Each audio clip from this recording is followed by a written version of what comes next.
మనకేం పోయింది అని చెప్పి ఏ విధంగా అబద్ధపు పబ్లిసిటీలు చేశారు. దీంట్లో జంతు కొవ్వు కలిసిందని, ఫిష్ ఆయిల్ కలిసిందని చంద్రబాబు నాయుడు చెప్తే ఇక పవన్ కళ్యాణ్ ప్యాకేజీ అందగానే ఊగిపోతూ దీంట్లో పంది కొవ్వు కలిసింది, బీఫ్ కలిసింది, అది కలిసింది అని నోటికి అద్దు అదుపు లేకుండా మాట్లాడిన విషయాలు విజువల్స్ మీ అందరికీ గుర్తొచ్చుంటాయి. నిజంగా అందరూ గుర్తించాలి, వీళ్ళు సనాతన ధర్మం అనే ముసుగులో ప్యాకేజీల కోసం చంద్రబాబు నాయుడు ఆడించినట్లు ఆడే రాజకీయ డ్రామా ఆర్టిస్టులు అనేది అందరూ తెలుసుకోవాలి. ఎందుకంటే ఈ పవన్ కళ్యాణ్ సనాతన ధర్మం ఆచరించేవాడైతే సనాతన ధర్మంలో ఆచరించాల్సిన ఏది కూడా ఈయన ఇంతవరకు ఆచరించలేదన్న విషయం పబ్లిక్ అందరూ కూడా తెలుసుకున్నారు. సో ఎప్పుడు ఏ గెటప్ వేయాలో చంద్రబాబు నాయుడు చెప్తాడు, దానికి సంబంధించిన ప్యాకేజ్ ఇస్తే దానికి తగ్గట్టుగా ఊగిపోతాడు. తిరుమల లడ్డూలో జంతు కొవ్వు కలిసిందని చంద్రబాబు నాయుడు ఒక అబద్ధం చెప్తే విజయవాడలో షూటింగ్ లో ఉన్న పవన్ కళ్యాణ్కి తిరుపతికి వచ్చేదానికి టైం లేదు కాబట్టి ప్రాయశ్చిత్తం కోసం అంటూ ఏ విధంగా దుర్గమ్మ టెంపుల్ స్టెప్స్ ని పైనుంచి కిందకి కడుక్కుంటూ వచ్చినాడు. మరి చంద్రబాబు నాయుడు చెప్పిన ప్రాయశ్చిత్తం కోసం చేసిన ఆ అబద్ధపు ప్రచారానికి ప్రాయశ్చిత్తం కోసం దుర్గమ్మ టెంపుల్ మెట్లు కడిగావే, మరి ఈరోజు నువ్వు చంద్రబాబు నాయుడు చెప్పింది పచ్చి అబద్ధం, ఆ నెయ్యిలో జంతు కొవ్వు కానీ పంది కొవ్వు కానీ ఫిష్ ఆయిల్ కానీ కలవలేదు అని చెప్పి సాక్షాత్తు సిబిఐ రిపోర్ట్ కోర్టుకి ఇచ్చింది కదా. మరి ఇప్పుడు ఏం కడుగుతారు, ఎక్కడ కడుగుతారు? పవన్ కళ్యాణ్ చెప్పాలి. ఈరోజు భక్తులందరి కాళ్ళు కడిగి మీ నెత్తిన చల్లుకోవాలి. జగన్మోహన్ రెడ్డి గారి కాళ్ళు కడిగి మీరు నెత్తిన చల్లుకోవాలి. ఎందుకంటే ఇది జగన్మోహన్ రెడ్డి గారిని టార్గెట్ చేసి మీరు చేసిన నాటకం కాబట్టి. ఈరోజు ఆయన తప్పు చేయలేదు కాబట్టి ధైర్యంగా నిలబడ్డాడు. తాను తప్పు చేయలేదు అని ప్రూవ్ చేసుకున్నారు జగన్మోహన్ రెడ్డి గారు. ఆయన కాళ్ళు కడిగి చంద్రబాబు నాయుడు పవన్ కళ్యాణ్ నెత్తి మీద చల్లుకోవాలి. ఎందుకంటే మీ అందరికీ తెలుసు, ఆ రోజు పవన్ కళ్యాణ్ తిరుపతిలో మీటింగ్ పెట్టి అసలు ఎంత ఊగిపోయినాడు, ఎంత మాట్లాడాడు. ఆయన ఒక ఎత్తు అయితే ఆయన పక్కన ఒకడు ఉన్నాడు అదే రోజు మీటింగ్ లో, మీరు చూస్తే అరవ శ్రీధర్. వీడు ఇంకా రెచ్చిపోయి డిక్లరేషన్ గురించి నోటికి వచ్చినట్టు వాగాడు. ఈరోజు ఏమైంది? దేవుడు చాచి పెట్టి కొడితే గింగిరాలు తిరుగుతూ వచ్చి పడ్డారు. ఆడవాళ్ళ జీవితాలని నాశనం చేసే వీళ్ళు, ఆడవాళ్ళకి అబార్షన్లు చేసి వాళ్ళని రోడ్డు మీద పడేసిన వీళ్ళు సనాతన ధర్ములు, వీళ్ళు జగన్మోహన్ రెడ్డి గారి గురించి మాట్లాడే వ్యక్తులు అని అడుగుతున్నా. ఎంత సిగ్గుచోట ఒకసారి ఆలోచించండి. ఈరోజు నిజంగా వీళ్ళు హిందువులైతే చంద్రబాబు నాయుడు పవన్ కళ్యాణ్ నిజంగా హిందూ ధర్మాన్ని వీళ్ళు గౌరవించే వాళ్ళైతే దేవుడిని ఏ విధంగా నోటికి వచ్చినట్టు ప్రచారం చేశారో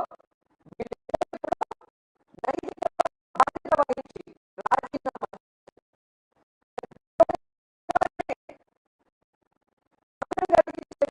వీళ్ళే కాకుండా చిల్లర సుప్రీంకోర్టు కేసు తీసుకొని వీళ్ళని శిక్షించాలి.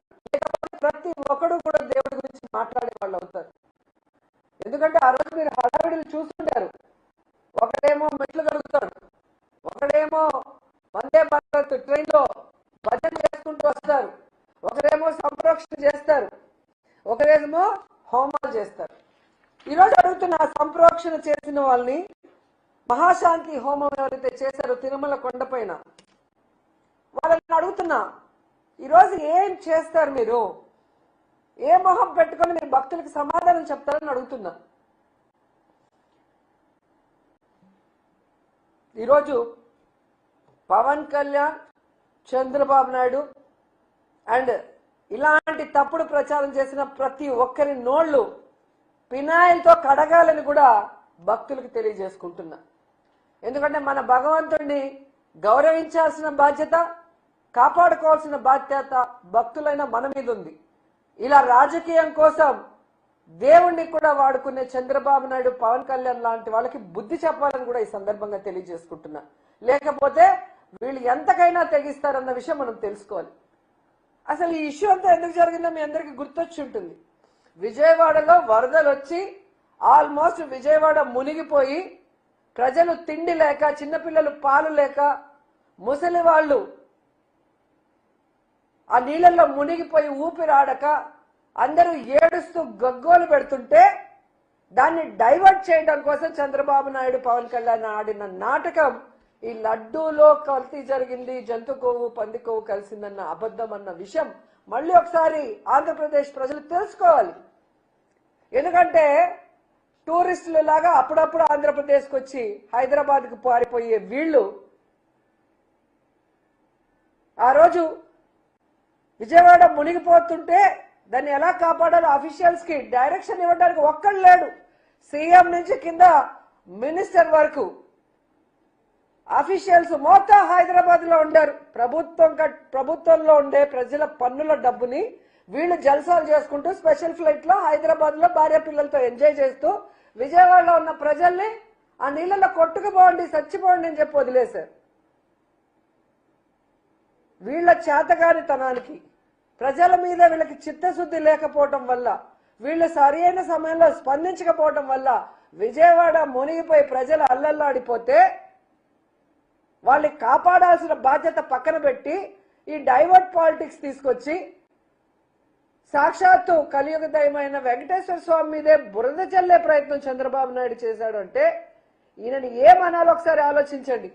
మళ్ళీ ఈ జిల్లాలో పుట్టాడు, చిత్తూరు జిల్లాలో పుట్టి రాయలసీమలో పుట్టి ఈ ప్రాంతం వల్ల 4 సార్లు ముఖ్యమంత్రి అయిన చంద్రబాబు నాయుడు ఈరోజు అధికార మదంతో, అధికార అహంకారంతో ఈయన మాట్లాడుతూ ప్యాకేజీలు ఇచ్చి పవన్ కళ్యాణ్తో కూడా మాట్లాడిచ్చారు అంటే ఇలాంటి వాళ్ళు ఇంకా అవసరమా అని అడుగుతున్నాను మోడీ గారిని.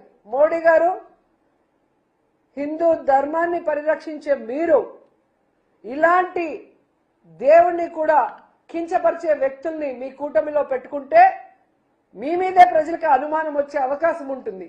ముందు కూటమిలో నుంచి వీళ్ళని మెడబట్టి బయటకు గంటండి, తర్వాత వీళ్ళ మీద కేసులు పెట్టి కోర్టులో వీళ్ళని దోషులుగా నిలబెట్టండి, వీళ్ళు చేసిన తప్పుకి పనిష్మెంట్ ఇవ్వండి అని కూడా మనస్ఫూర్తిగా కోరుకుంటున్నా.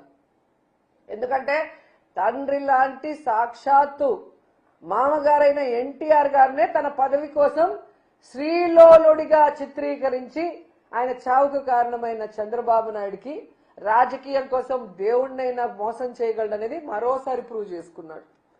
ఇంత దరిద్రమైన పొలిటీషియన్ ఈ దేశంలో ఎవరూ లేదు అని కేసీఆర్ గారు ఎప్పుడు చెప్తారే అదే నిజమని మరోసారి ప్రూవ్ చేసుకున్నారు.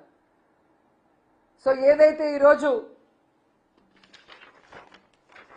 నేషనల్ డైరీ రీసెర్చ్ ఇన్స్టిట్యూట్ పరిశోధన చేసి ఇచ్చిందో దాంట్లో జంతు కొవ్వు కానీ, పంది కొవ్వు కానీ, ఫిష్ ఆయిల్ కానీ లేదని ఆ రిపోర్ట్ని సిబిఐ కోర్టు ముందు ఉంచింది.